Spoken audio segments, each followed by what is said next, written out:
Let's talk about it. Today we have a clip regarding Dr. Umar Johnson's daughter and how she was found by a citizen. With that being said, let's get into it. Con. To what, sir? I don't know about. Yeah, con. I was at the slave, right? I was actually waiting on a call from Captain Mashad, right? And as the call comes in, the call I'm waiting for, Mm-hmm. a sister. I'm in a. By the way, I'm at a slave in a shopping strip, right? It's not a mall, but it's a shopping strip. There's a parking lot right in front of us. There's cars going by. So I'm just standing out there waiting for the call. As the call is coming in, I go to answer the call, and some random young sister comes to me and says, "Could you help me? Somebody's trying to kill me." Mm. I'm like, okay. And so she So- just ran in the store and came straight. Did she go to anybody else? She just came straight to you? Well, I'm standing outside the store. Sir. Okay, I got you. So you I'm waiting on outside the the call store. because I Got want you. Okay. Kawan. And she ran to me. Mm-hmm. So I'm the district manager for that area. So I was just visiting that You store like that the day. boss. I just happened to So be you saying visiting. you like the boss. You know you black. You know black people, they like to let you know they title. I ain't no regular nigga. I'm the district Yeah, manager. just make sure. Pop your shit. Pop your shit, man. They the district manager of the store. All right, go ahead. You ain't no lightweight. Oh God. So oh God. So when she says that, being through Hebrew Academy and all that, I'm like, okay, I don't know what this sister's on, right? I don't know if she's really in danger. I don't know if she's lining me up. Holiday season is coming up. Right. So I bring her into the store and I lock the doors. There's the store managers in there, a couple of sales reps are in there. So they're in there with us. So I lock the door because I don't know who's following her. Mm-hmm. So I turn to her and say, "Are you okay?" At the same time, I'm looking outside. There's nobody outside. It's a ghost town. So she's like, and this is her exact words. She says, "My father is a celebrity and somebody's trying to kill me." Mm. And I'm like, that's a weird choice of words. Right. That is Right? a weird choice of words. So, Right. Now, So did you think she was capping? well, when she said it like that, I looked at her face. Mm-hmm. First of all, when she's a young sister, Okay. but her face was like her skin was pale, peeling, Okay. kind of. Right. I looked at her jacket. It was a jacket I could tell she hadn't washed in a little while, Mm-hmm. and she had a tote bag full of clothes. Mm. Right. So I'm examining her. I'm looking her up and down, trying to figure out what's going on with this sister. So everybody else is just that was in the store. The store manager, the reps, they just stayed to a corner, right? Right. They don't know what's going on. They don't understand why I locked the door. So I'm saying, who's trying to kill you, sis? And she says, repeats it again. My father's a celebrity and somebody's trying to kill me. Can I use your phone? I said, no problem. I go and I get the store phone to give to her. She says, the number I want to call is on my phone, but my phone is dead. Do you have a charger? I bring the sister to a corner and let her sit down. I give her a charger to charge her phone because there's a plug right there. So she's charging her phone and she just starts talking gibberish. Like she's talking about, I'm an entrepreneur. I own 5 businesses. I'm seeing the sister's not right in her mind. Right. Because of the way she's Right. talking, So I'm starting, like she's rambling and everything like that. Got it. I'm with you. So she's just rambling and talking about random things. Mm-hmm. So as soon as the phone comes on, like her cell phone gets some power, she calls 911 immediately. I'm like, that's weird. Like she said she had somebody to call, right? She could have use the store phone to call 911. You thought she was going to call like a family member or something like that, I'm assuming. Right. That would have been logical to me. Right. But she calls 911. And as soon as they pick up the phone, she puts him on speaker and she's speaking to some woman over the phone, some police officer. She says, "Hi, my father's a celebrity and somebody's trying to kill me." Again, right? These are exact words. So the person is trying to keep her calm and ask her, who is it and what's going on? And ask her, what's her name? She says her name. Mm-hmm. Right? Right.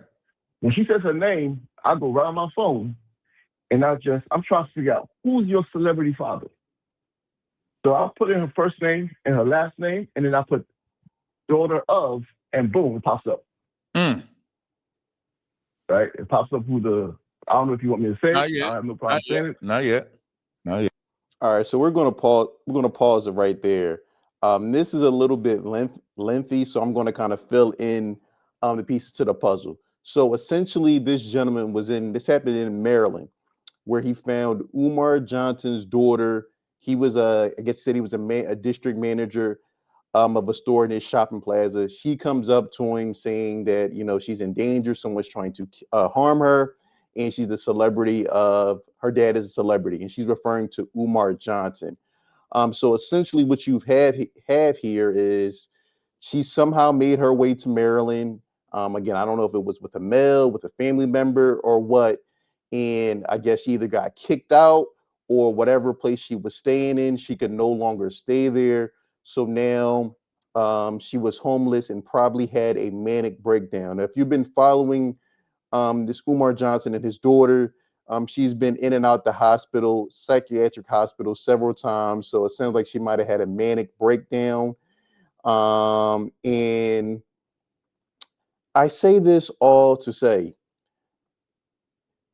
for people who still believe that Umar Johnson is this great guy and he wants to save black boys, and he's trying to put together this school, and he continues to be sabotaged to left and right by the powers that be. And this man has his own daughter, and they literally live in the same city of Philadelphia, and she's lost. She has no type of guidance. Clearly, she's having some issues, not only with Umar, but her mother as well, to the point where she's out in the random states with all her belongings, essentially homeless, and she has to run up to strangers because she's having, a mental breakdown. And people honestly believe that this is a good guy, and this is a guy that should be around children in any capacity. And not only that, that he should be in charge of a school of raising up young black men when he can't even save his own daughter. Like, you really gotta ask yourself, why would I send my child to this school to be mentored and to be mentored by Umar Johnson, and his own daughter is running around the streets, clearly crying out for help on the internet, and he's just living his best life doing things like this? Peace and Pan-Africanism, peace and Pan-Africanism. It's the Prince. We hanging out with the Nat Turner family, and I'm here with baby Ifa Tunde. Y'all said I had a secret son. Y'all said I had a secret son, and here's my secret son. Oh, yes. Make sure you get your Dr. Umar doll. That's right. You can get it right here. Nat Turnerland. Check him out. He almost as tall as I am. This is baby Ifa Tunde. You got to go to freedomculturedolls.museum.com. freedomculturedolls.museum.com.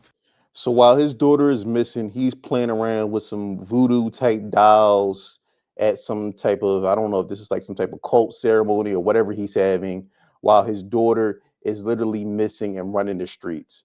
Again, and this is my thing. I don't see how in any way or shape or form you could be a grown woman and want to attach yourself to a man like Umar Johnson when it's blatantly obvious he don't even give a damn about his own flesh and blood. I just don't see how you see all these women praising him and supporting him, knowing, knowing he has a daughter and they live in the same city. She's literally crying out on social media, and he has no time. You would think he would stop and say, "Hey, man, I got to focus on trying to get my daughter right. I got to figure out. Let's try to repair this relationship. Maybe I wasn't the best father at times. I was a little busy. I was a little neglectful. But let's make it right now." But instead, he's literally everywhere else but his daughter's life. Now we're about to transition over to her. I want to show you her social media really quick because I want to show you something that really stuck out to me. Let's see. Hold on. Let's remove this. And just bear with me. Should be. Are we screen sharing? Hold on. Remove. Okay, here we go. So this is her IG account. Just want to let y'all see that this is her real Instagram account. Actually, you can see she's actually live right now. I want to show you two things. One thing here, it says I've been 302 7 times, and sometimes I want to give up, but God won't let me. So as you can see, she has a history of having definitely some mental health issues. She's been in and out psychiatric hospitals, you know, over the course of several years. Again, Umar's living his best life, no regard for his daughter at all, but yet people actually think he's going to open his school and actually think it's a good idea for someone who can't even, hasn't even made an attempt to try to save his own daughter, but somehow he's going to save black boys. Again, I mean, it makes literally no sense. And what's really sad is you can tell she really wants to be like Umar. She really wants to attach herself. This really stuck out to me. It says Notch the GOAT US World Tour. Now, if you follow Umar Johnson or have ever seen his Instagram page, this is literally a page right out of his playbook where he has he posts his tour schedule and lets you know for the next several months where he's going to be at. You can see on the screen here, she's literally mimicking the same behavior: East Coast, the Dirty South, Midwest, and the Wild Wild West. She's literally crying out for her father. She's literally crying out through the Instagram lives, TikTok lives. Even here, you can see on her Instagram, she wants to be like her dad, but he wants nothing to do with her. He has time for literally everything else but his daughter.